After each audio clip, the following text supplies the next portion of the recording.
patience, sorry. We're a few minutes behind. We'll get started though. This is Carla. She is going to be talking about storytelling secrets from today's hottest shows.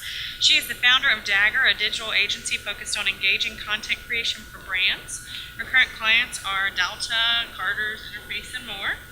She brings to Dagger a wealth of expertise heavily rooted in innovation and the effective use of new marketing mediums, including social and mobile. And since we're talking about TV shows today, her favorite show is Downton Abbey, with Scandal thrown in as a guilty pleasure. Who likes those shows? Anybody? Oh. All right. Take it away, Carla. Wonderful. Thank you so much for that. As you look at storytelling, this is nothing new for brands in terms of a mechanism to connect with their consumers or customers around how to better engage with products and services. But what is a little bit more unknown is what exactly makes a good story. And that's what we're going to dive into today. So we're going to turn to some of the master storytellers, the TV shows that you and I love to watch, sometimes hate to watch, to find out what are some of those cues we can learn from in terms of storytelling at brands. Storytelling, and in terms of television, has been really a fundamental part of society and culture since around 1939 with the World's Fair, when the TV really came into its prime in our country. But so with that, we've seen this proliferation of TV in society, so much so that in this episode of Friends, when Joey finds out that there is no TV in his hotel, he makes the comment, "Well, what's all your furniture pointed at?" And while comical, it really is kind of embodying where we are today in our lives. So much of our family rooms or our living rooms are situated with a TV at the center. But it's not just reshaping the fundamental positioning of our living rooms, it's actually influencing the fabric of our lives and culture itself. Think about Friends, for example. Never before have we seen 6 people who spent so much time sitting in a coffee shop. And do we find it any surprise that during the same time period that Friends skyrocketed in popularity, so too did a brand called Starbucks? It's interesting when we look at those parallel kind of correlations between what happens on TV and what's happening in our actual day-to-day. So it isn't a surprise to then take that jump that TV is actually setting the content expectations that people have for brands as storytellers.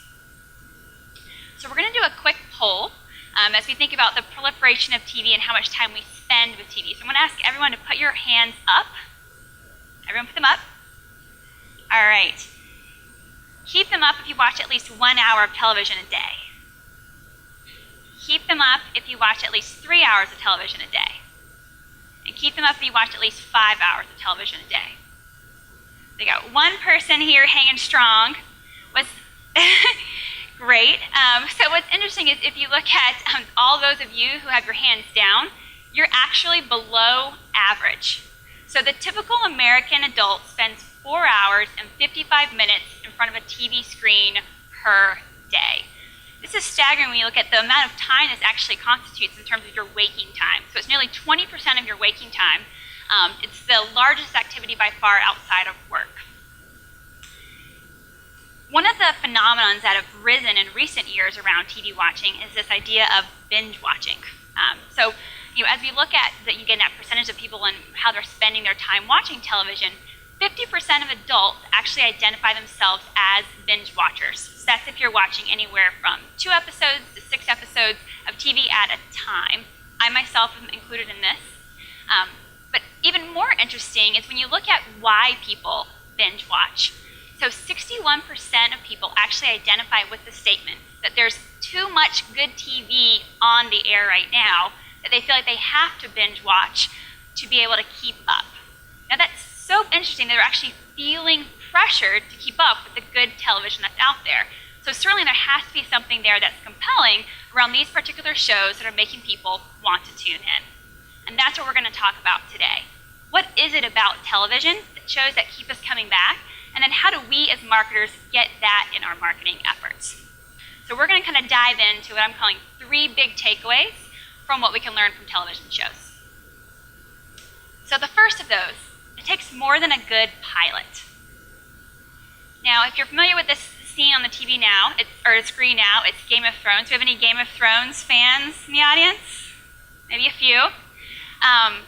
So as we look at what it constitutes a pilot, this is really the attention grabber, someone's first interaction with a particular television experience.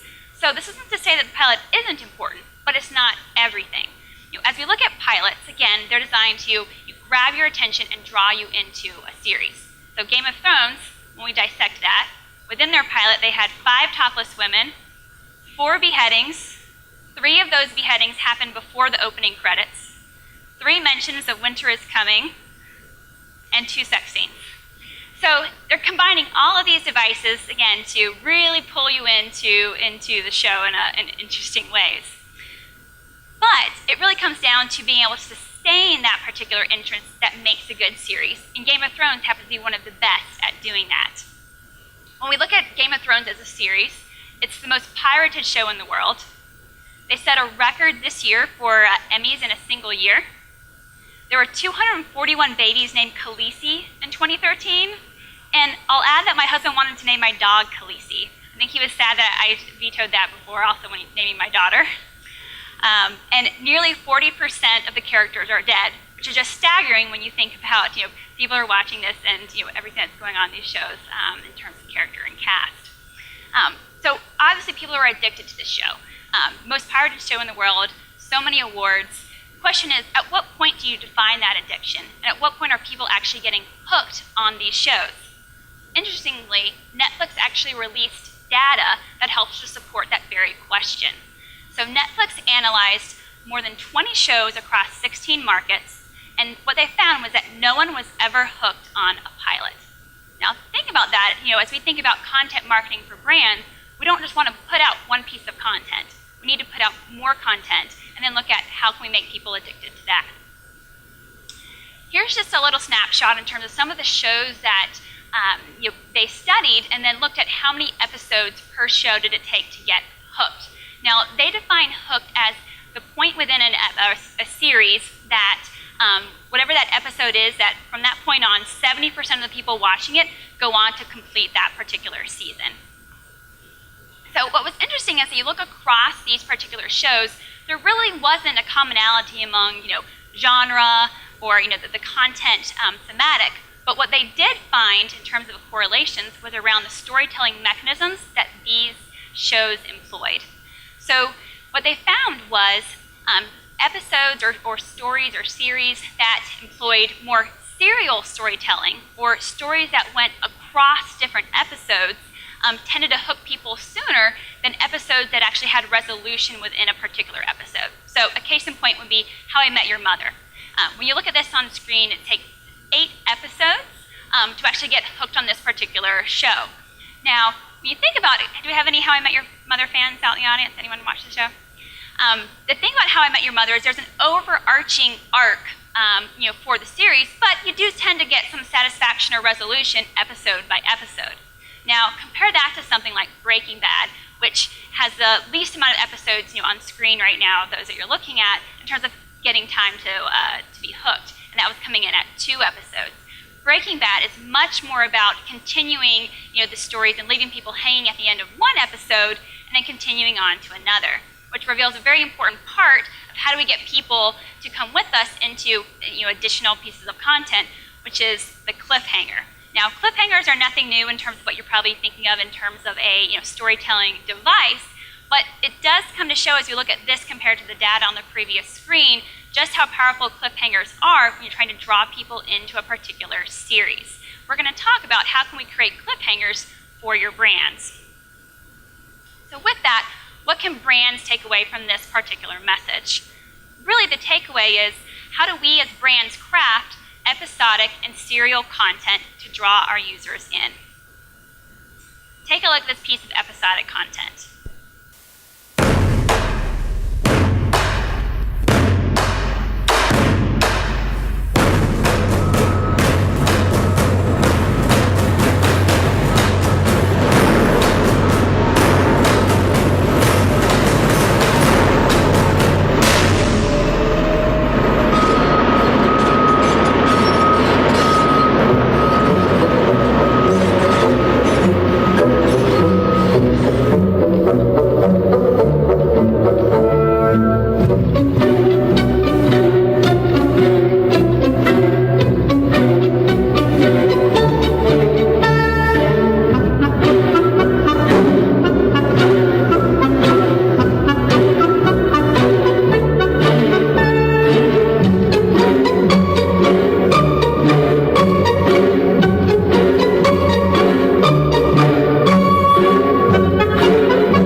gone on to create 7 different unique trials designed to showcase kind of the wow factor of their particular products.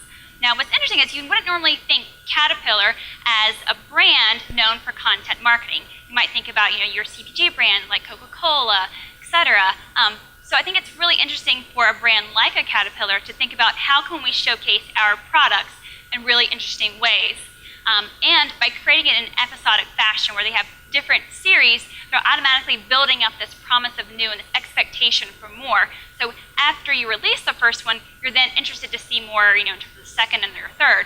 Or in hindsight, if you come back and see the campaign midway through like the 4th, here on their YouTube page, you can actually go back and essentially binge watch all of the other videos in terms of how they've, from a evergreen standpoint within the series.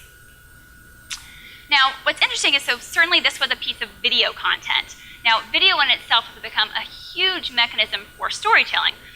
Not to be a surprise, but what is interesting is just the proliferation of video and how that's predicted to change when we approach 2016. So Cisco is actually predicting that online video will make up 55% of web traffic by 2016.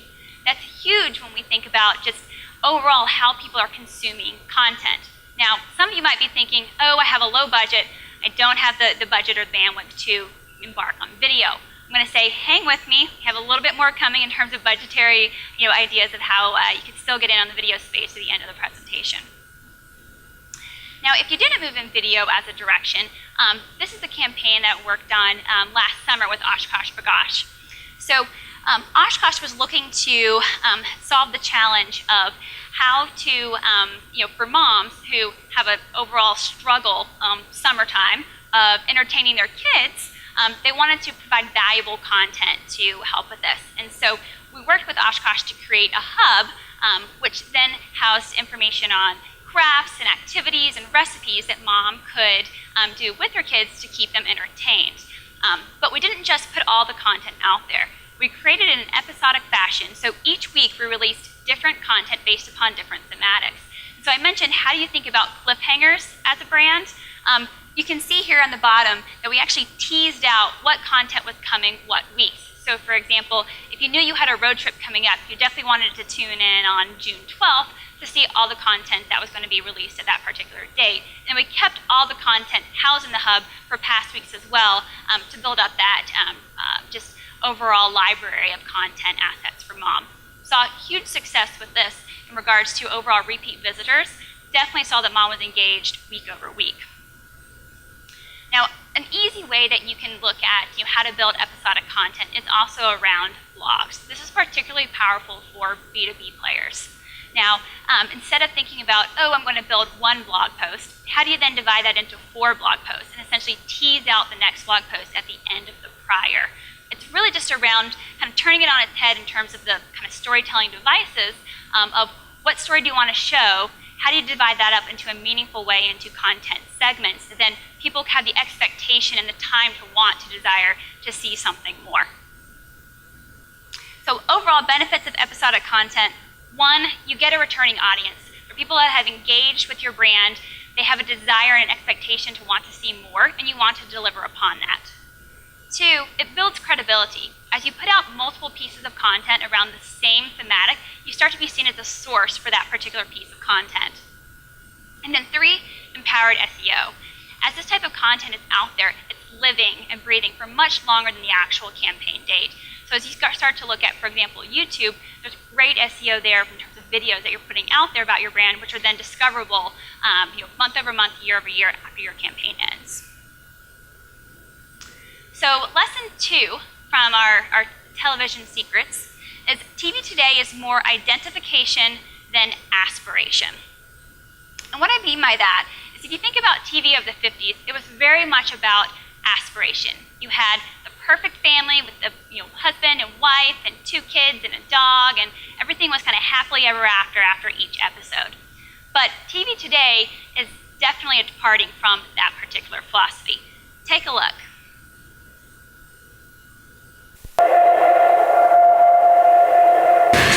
Chemistry is the study of matter, but I prefer to see it as the study of change. You understood what I've just said to you. Yes. Lung cancer. Inoperable. The DEA took all your money, your lab. You got nothing. Square one. But you know the business. And I know the chemistry.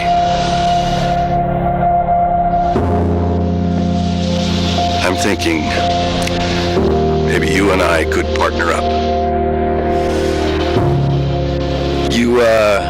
You want to cook crystal meth? You. Doctor, my wife is 7 months pregnant with a baby we didn't intend. My 15-year-old son has cerebral palsy. I am an extremely overqualified high school chemistry teacher. When I can work, I make $43,700 per year. I have watched all of my colleagues and friends surpass me in every way imaginable, and within 18 months, I will be dead. And you ask why I ran? We all in this room, we love each other. We want what's best for each other, and I know that. I am very thankful for that.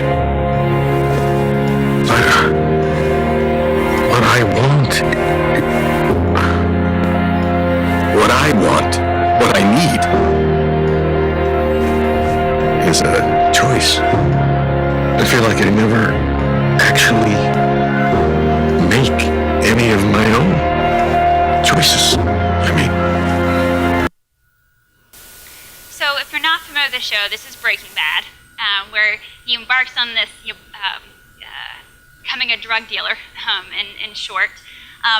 But what's interesting is you think about identifying with him. If you were to just ask the question, would you identify with the drug dealer? Many of us might say no. But in watching this clip, you see kind of the underlying reasons that led him to make a choice that he did. And it's those reasons, that underlying kind of character introspection, that then leads us to identify with this character. We may not necessarily be in his situation, but many of us have been there in a situation where we wanted a choice, where we felt like our circumstances were driving our future as opposed to what we wanted. And it's those types of things that as we look at, how do we, what is so powerful about television, it's that you have this deeper introspective element of identifying with these characters. Now, as we talk about identification, it should come as no surprise that identity is actually one of the top 3 reasons people share, according to BuzzFeed. And as we think about television shows, there's really twofold, where people are identifying when it comes to TV. They're identifying with the people, so like Walt in the Breaking Bad clip, and then they're also identifying with the plot, or what the situation that someone is going through. As we think about people, you certainly have the protagonists. So they're your Walts in Breaking Bad, or your Don Drapers in Mad Men. But then you also have the supporting characters. So you have the Jessies and you have the Peggies. And it's important how these characters play off of each other. Because as we think about identity, people identify with different aspects of different people. So you might have someone as a working woman who identifies with Peggy, who's trying to work her way through the advertising business. But you might also have someone who identifies a little bit with Peggy and a little bit with Dawn. And this is really synonymous with, as we think about kind of our content mixes, you need different types of pieces of content and messages that people can identify with on different levels. So as we look at kind of connecting with people, one of the most famous casts or groups of, for a particular show was once described as a group dynamic rooted in jealousy, rage, insecurity, despair, hopelessness, and a touching lack of faith in one's fellow human beings. Any guesses on what show that's referring to? Yes. So what was interesting about Seinfeld is Seinfeld really took a leap in terms of, it wasn't the happy endings, it wasn't the hugging and, happy-go-lucky, good, feel-good things. It was really about these insecurities that people have, and how do we play that up and make it humorous and funny that people can respond to. So as we think about plot lines that people relate to, Seinfeld did a great job of putting people in these everyday situations that we all go through, and then we relate to those, as a byproduct. Take a look here.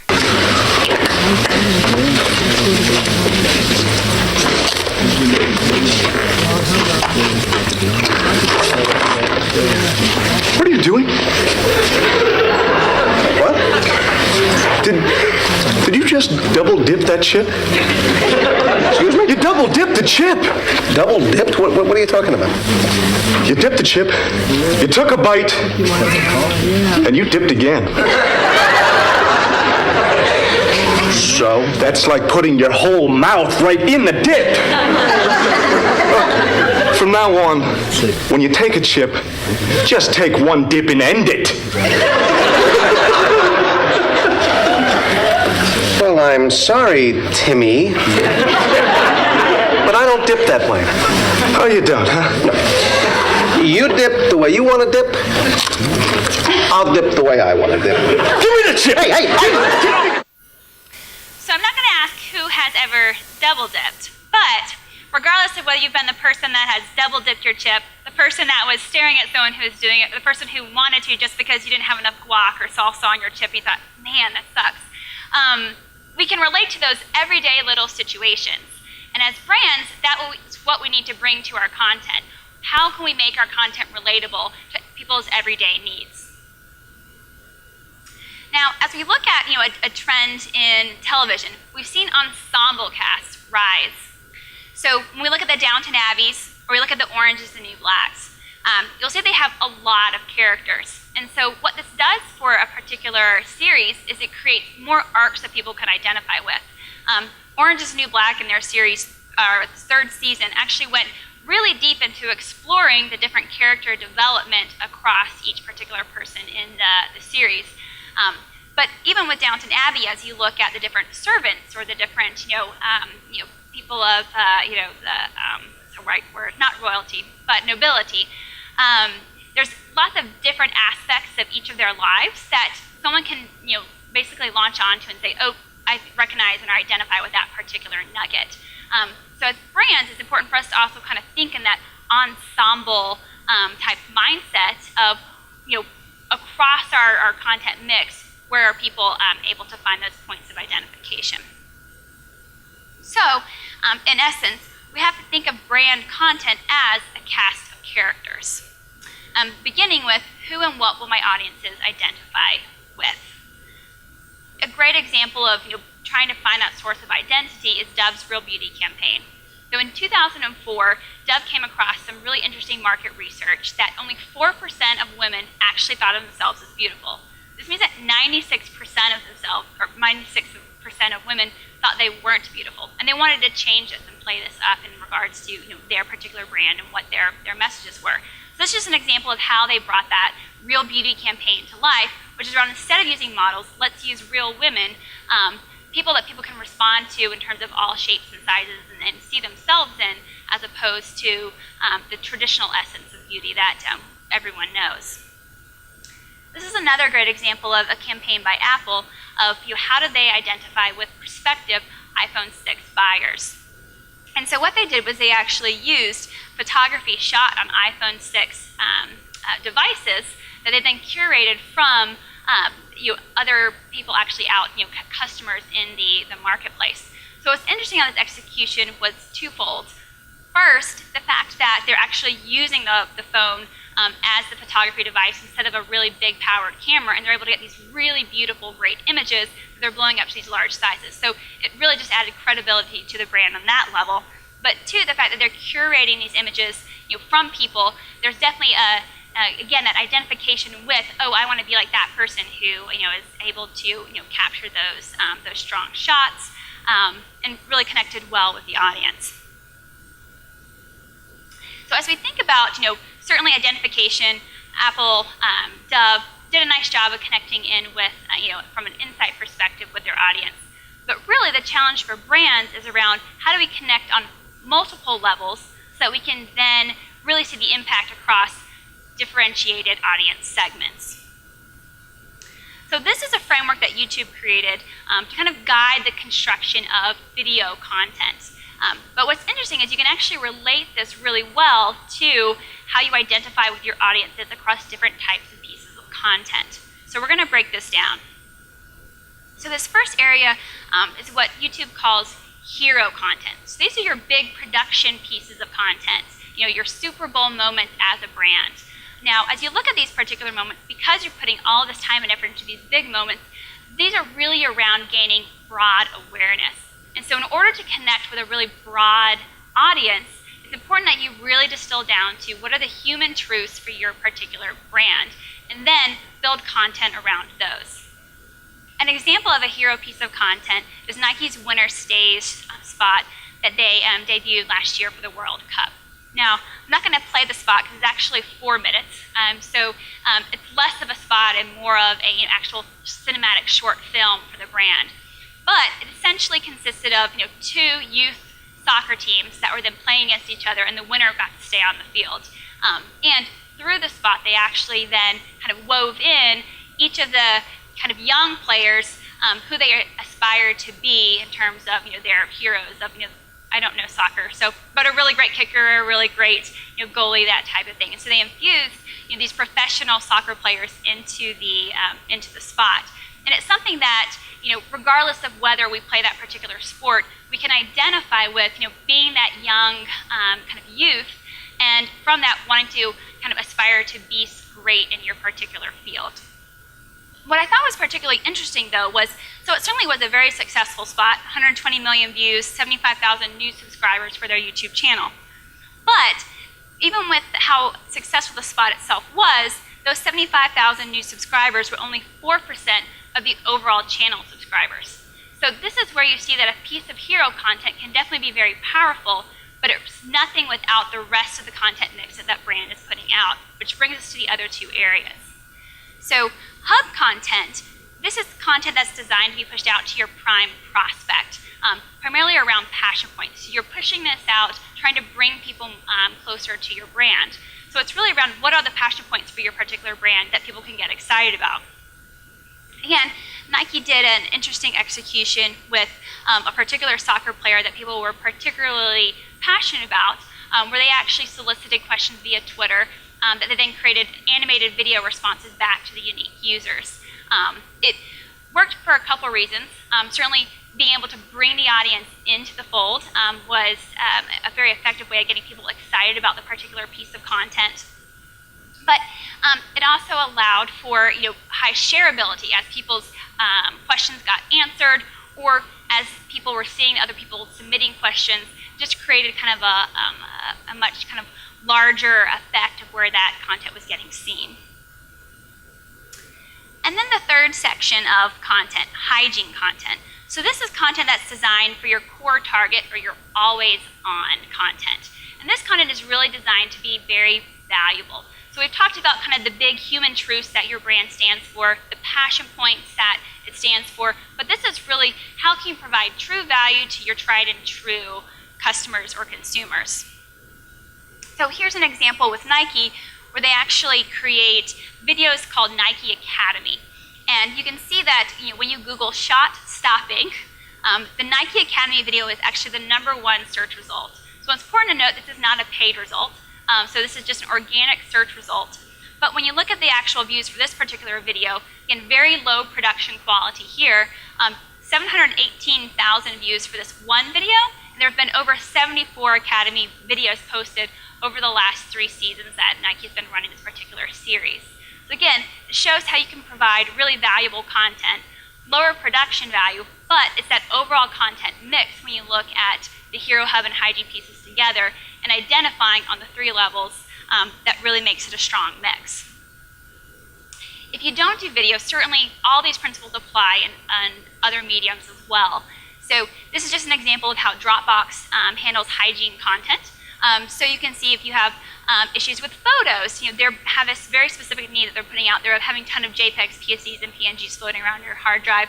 These tips can help. So they're drawing you in with a very specific use case that they're looking at their core target saying, yep, I think this is going to be a problem amongst that particular audience.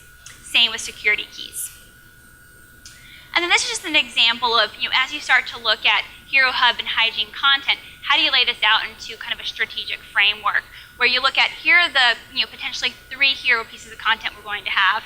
As you look at hub content, you then start to look at more on a serial basis of I want to push out this particular series or push out this particular series. And then with your hygiene content, what are the evergreen product demos, questions, and troubleshooting that you can apply for your brand? So a couple benefits to take away here. 1, don't forget about identifying on the multiple levels. Again, thinking about your big human truths, your passion points, and your everyday needs. And 2, prioritize your efforts. As marketers, there's a ton of directions we can go in terms of content production. What Hero Hub Hygiene allows us to do is really prioritize where we're focusing our efforts from a time perspective, as well as how we're distributing our marketing budget. And then the third takeaway from our television shows is the importance of connecting both emotionally and intellectually with our audience. Now, connecting emotionally is nothing new. We've seen emotional connections from the days of radio down into the early days of television. But what is interesting is why emotion works. And this is where we actually look at the science behind storytelling and emotion. So what's interesting is the brain actually releases dopamine into the system when it experiences an emotionally charged event, making it easier to remember and with greater accuracy. So there's actually a chemical reaction happening when you experience an emotional event. Now you might think, oh, but we're just watching a story or listening to a story. We're not actually experiencing it. Also interesting is the human brain doesn't distinguish between hearing a story and experiencing it in real life. The same neurological regions are activated, so the brain actually thinks of you as a participant, not just a spectator. This is really powerful as you think about hearing something and then actually your body thinking you're actually undergoing it. It's the reason that your palms might break out into a sweat, or your heart might start to beat when you're in a suspenseful part of a movie. Your brain actually thinks you're in that particular situation. And then you compare this to facts and how your brain works in processing facts. So when processing facts, only 2 areas of the brain are activated. But a well-told story actually engages those 2 and then many other areas. Now, the thing about how the brain works is the more areas that are activated, the more likely you are to remember something, because you have all of these different pieces of your brain firing together. So we see a strong reason to tell stories over just simply telling facts, because the brain actually remembers those pieces better. Now, as we look at the emotional side of things, one of the rises of kind of from emotion is this emotion of conflict. Now, we've seen conflict start to really come to rise with television shows today. Particularly, there's been a rise in what we call morally ambiguous protagonists, which is basically a fancy way of saying to people like your Breaking Bad protagonists who are in a very difficult situation, and then it's challenging you to think about how you might respond in a similar situation. You might experience some of the same emotions around, when you watch Sopranos or House of Cards or even Orange is the New Black. You don't quite know whether to root for something or root for someone when they're in a particularly conflicted moment, or to kind of pull back. So it's an interesting place to be as you start to look at what does that mean for your own emotions and how you might handle yourself in a situation. This intellectual piece of things of how you challenge yourself when you're watching television makes you kind of connect to it on a deeper level. Now, another way that intellectualism kind of shows itself within television is just the sheer complexity that some of these shows have. So this is the Game of Thrones chart of all the kills in the particular series. So you can see there's a lot going on here. But what you see with a show like Game of Thrones is you have so many characters and so much to keep track of that you're drawn into it more so than you are than some of your other. So I mentioned early on, I'm a fan of Scandal as a guilty pleasure. Scandal doesn't take that much attention to watch. I can probably answer 20 emails throughout the course of the show and still feel like I'm completely caught up. But something like a Game of Thrones, when my husband has this on, I feel like I've got to be glued to the TV to make sure that I'm not missing something. So it really draws you in more when you have to connect with it on a more intellectual level in addition to the emotional side. Now, another way that you can kind of infuse this level of kind of intellectualism, where TVs do, is through kind of this infusion of different time periods. So Mad Men is a great example of actually infusing really great cultural references into the series that make you kind of think or make you eager to kind of see and interact with different parts of the show, because you are having that kind of bullseye view into a different time period. And they do so as they're balancing things like racial realities or gender realities amongst normal pieces that people identify with around like personal disappointments or career disappointments. So it becomes just another level of kind of complexities that you interact with within a television show like Mad Men versus something, again, like a Scandal.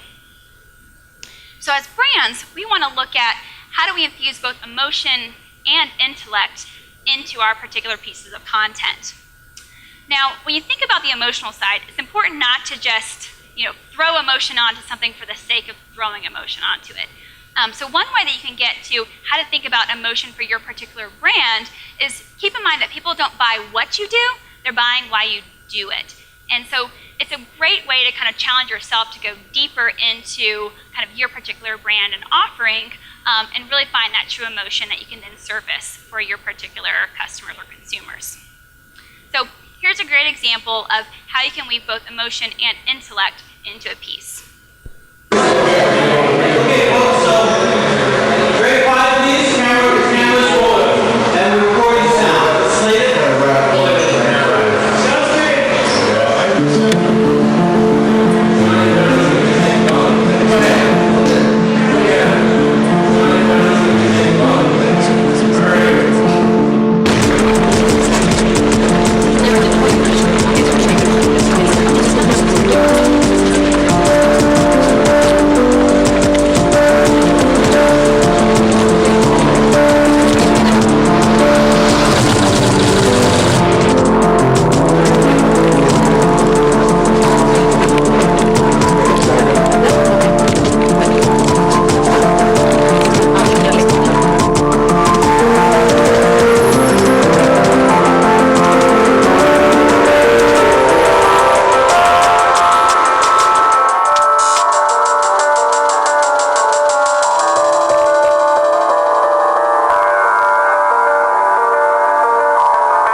Emotionally as well as intellectually provocative, as you find yourself kind of identifying with a particular individual who maybe doesn't see herself as beautiful and then goes through this evolution, but at the end you're then kind of flipped on its head in terms of kind of just the juxtaposition with what is seen as beautiful in society today. And in our own lives, how do we either kind of push or promote that or help to convince people otherwise? Now you can also create kind of combine intellect and emotion in print pieces as well. So these are two examples that deliver upon both of those. So here on this side, you'll see an advertisement with an older woman, lots of wrinkles, and what you probably can't read in the corner is it says, finally a cream that gives you wrinkles. Now, this is opposite to what normal creams should do. Most of us who use wrinkle cream, you're expecting it to get rid of our wrinkles or prevent our wrinkles as opposed to causing it. But what this particular lotion does is actually a breast cream, which is a moisturizer. So the advertisement is actually playing off of, as a woman is applying this, she's actually doing self-breast exams that are then able to kind of catch if you find a lump, and by proxy, catching breast cancer earlier than without using this particular lotion. So what's interesting is you find yourself identifying both of the older women in terms of if you've had family or friends who have fought breast cancer, but again, it's a very intellectual way of framing up that particular message. On this side, you'll see an ad for Volkswagen for their precision parking. Now, what's interesting here is there's not a car in sight on the particular ad. So they're actually playing off of kind of the clever and humor of how these objects of goldfish and a porcupine are juxtaposed together. But it requires a little bit more intellectualism to actually kind of process that. But as a result of that, it definitely sticks with you in regards to just the precision of those pieces kind of working together. Now, you might say, okay, well, these are kind of B2C products, but what about B2B? It's a lot harder to potentially tell a story in the B2B space. But even though it's B2B, everyone likes a good story. And certainly humor is a nice device to kind of fall onto, to add that kind of emotional level into the kind of intellectual piece that most B2B service or product offerings already have. So take a look at this example for Kinaxis, which is a kind of software type company. Guess who this is? Sally Ann Perkins. I'll give you 3 kisses. Oh, you got it. Oh. Hi, it's me. Yes. Sally Ann, I'm waiting on someone. Oh actually. gosh, look at us, just bantering back and forth, like we never even broke up. Speaking of which, I've been thinking a lot about. Oh, am I interrupting something? No, not at all. You two know each other, right? Sally Ann Perkins, this is Connexus. Sorry, I did not know you two were together. So I'm just working on the math of that. It's a little weird. Yeah, it's been great. Connexus is so clear and direct. We communicate really well and everything runs smoothly. I don't understand what you're talking about, little nerd. This guy. That's sort of the point. You've always been a little high maintenance. Hey, can I get you something to drink? I have a medium soy latte, extra foam, 2/5 regular, 3/5 decaf with this much sugar-free vanilla and this much sugar-free cinnamon. A half packet of sweetener before you add the milk, and then put it in an extra large cup and fill the extra space with extra whipped cream and chocolate and caramel sauce. And for you? Just a coffee. Oh. Simplicity. One more reason to ditch the heavy baggage and make a new connection with rapid response from Connexus. So we're going to see a great way of taking a very highly technical, product or service offering and distilling it down into what are the key benefits and doing so in a humorous way. Likewise, kind of to show a print example of how you can combine emotion and intellect. This is an example of SunGuard's new business or sales collateral, which compared moving to the cloud with surviving a zombie attack. And so you have this parallel path that comes down as you're walking them through both how you would prepare for a zombie attack and then kind of showing the parallels of that with the actual cloud product offering. So it's actually a quite funny piece as you take it through, but it adds that memorability level because of the emotional connection that you have with the particular product and service offering while you're going through and absorbing the intellectual pieces as well. So a couple takeaways here. Increased memorability leads to increased shareability, and then certainly from there ultimately leads to increased purchases. So getting that memorability becomes really important as you look at combining both the intellectual and the emotional sides of storytelling. So a couple closing thoughts. I promised you I was going to come back to video because I feel like that's been quite a bit of conversation point as we talk to different clients around actual video production of kind of a disillusionment that they wouldn't be able to afford video costs. What's interesting is if you look at a video like Dollar Shave Club that they put out into the marketplace to launch their service offering, they spent only $4,500 on their video budget and got amazing results for it. That included 12,000 new customers in 2 days, 9.5 million views for the particular video. So I think it's important to note that you don't have to have a huge budget to embark in the video realm. And even if you don't have the $4,500, if you happen to be a very small business who you're operating on very strapped cash, you can use a service like Fiverr.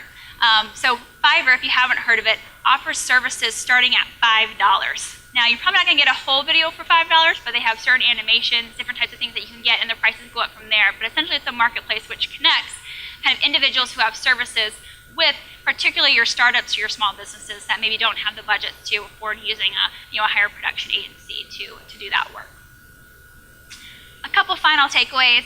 One, think episodic. As you're looking at your particular brand, it's going to be important to look at what type of content can you put out on a regular basis. How do you look at what content themes you can own, and then what cadence can you release that content? Think about cliffhangers. Think about how do you tease out the content to make people want to tune in for more and have that expectation that they're going to get more based upon how you teed up the particular campaign. Two, identify with people on multiple levels.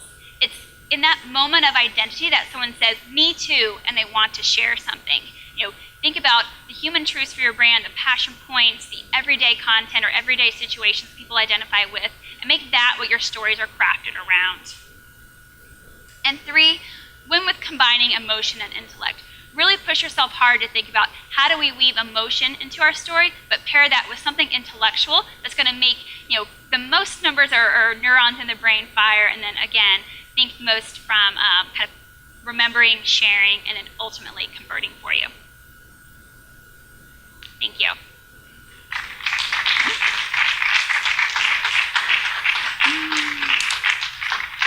Any questions? Great. Well, I definitely appreciate that being a captive audience. I hope you all enjoy your favorite TV shows. Thank you.